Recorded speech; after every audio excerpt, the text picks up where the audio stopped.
In this UEFN tutorial, I'm going to teach you how to make a custom UI timer. So right click into our content browser, user interface, widget blueprint, use a widget, call it widget blueprint underscore YouTube tutorial. I've already got one because I just made a tracker video. We're going to call this one timer. The naming is terrible, but I'm going to be deleting these after the video, so it's fine for me.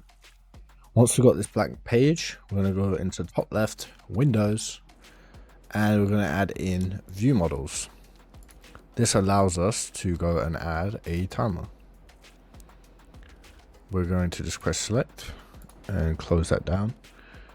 Drag on our canvas panel. Drag in an image. Well, we don't need an image, but it's fine. Gonna go bind it using these. It will work fine. Let's just say we want ours to be on the top. Something like this. I don't know, rebuff picture. You don't need pictures. I'm just adding them for the fun of it. Put in our text block.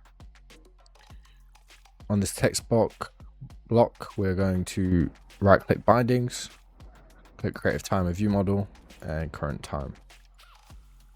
So it's really that simple. Save, compile. Oh, maybe you noticed, but I did. We didn't set the same anchors, so that would have meant that they would have been in two different places depending on UI scales. Now that be together, all we need to do is open our timer. Set the settings however they need to be, but make sure to set custom user widget class to the one we just created, which for us was widget blueprint YouTube tutorial timer. I've got a WAP. Subscribe to my YouTube channel, join the Discord. Yeah, Discord, all that. It's in the description. Hopefully this helped.